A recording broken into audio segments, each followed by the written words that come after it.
Hi. So what is an interrupt?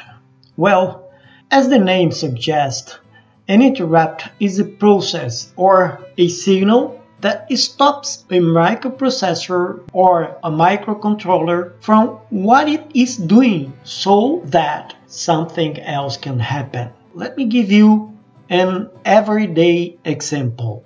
Suppose you are standing in a cross from Ipiranga and St. John Avenues, talking with a colleague, and your cell phone rings. You stop chatting and pick up the cell phone to speak to the caller. When you have finished your cell phone conversation, you go back to the chatting to the person before the cell phone rang.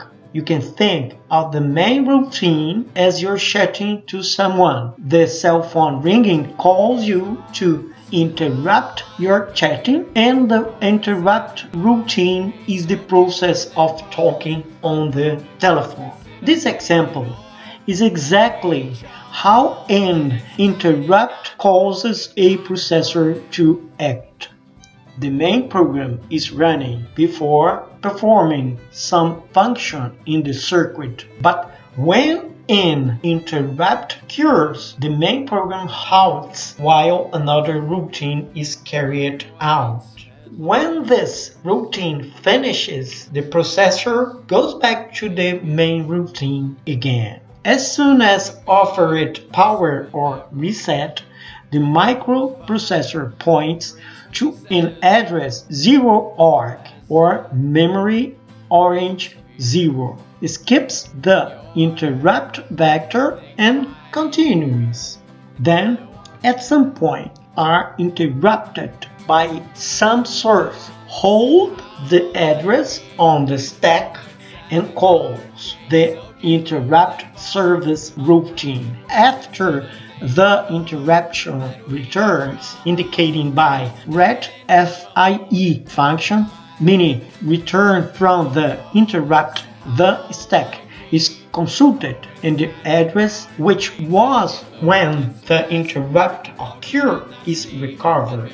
Ready the task that were interrupt following normally, as well as your conversation with your friend. Now the program, but first let's hardware. The PIC is listed on port B bit 0 for the interruption. When this occurs, the port to count up to 9 in binary and then reset to 0, signalized with 4 LEDs. I have included a debouncing circuit across the switch. This is needed because every time you flick a switch, the contacts will bounce. Simply, is not it? Below is the complete program listed in MPLAB-X. We will comment line by line. For programming in MPLAB-X, use our GTA-C link. Define MCU and crystal to use for megahertz. Cool.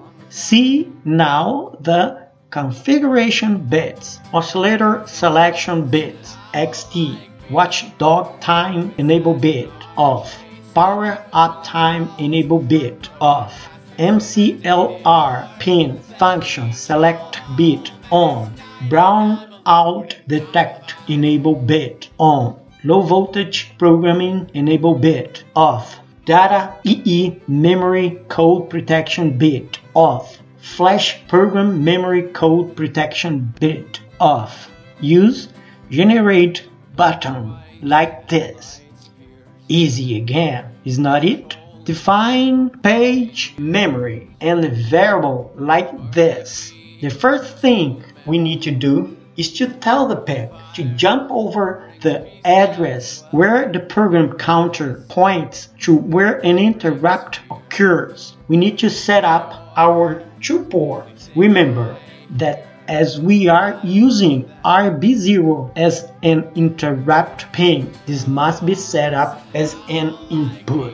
Now we need to tell the PIC that we are going to use interrupts, and we are using RB0 pin 6 as an interrupt pin. I'm going to clear the interrupt flag just in case. I never trust anything. In the loop, we move the content of counts to port A continuously. Now let's get on with our interrupt routine itself. The first thing we need to do is temporarily store the contents of our double register, as we are using this to transfer the contents of count to the port A. So let's do that first. If we don't store it, then we could send a completely different number as a result of our arithmetic. We are going to use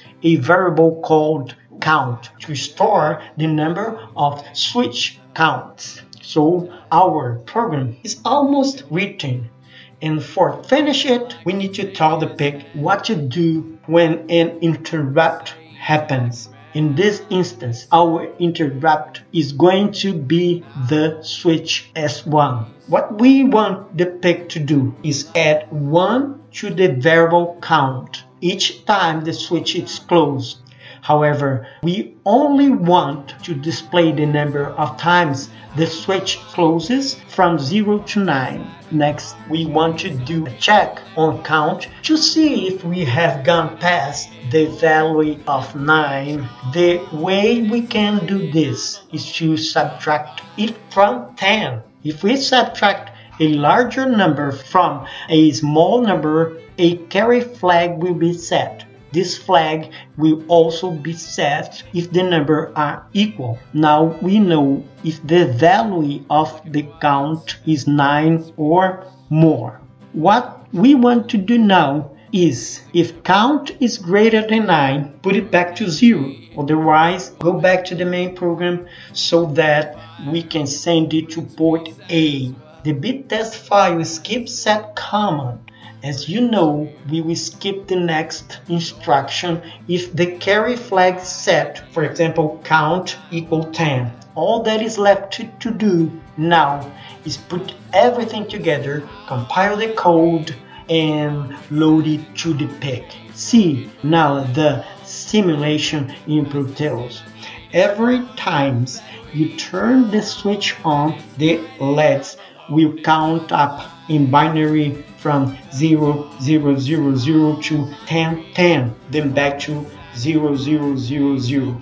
Grateful that you have seen this video till here. Be very welcome to this series. In the next video, we will implement all this in a real circuit. Wait there. It will be cool. Bye.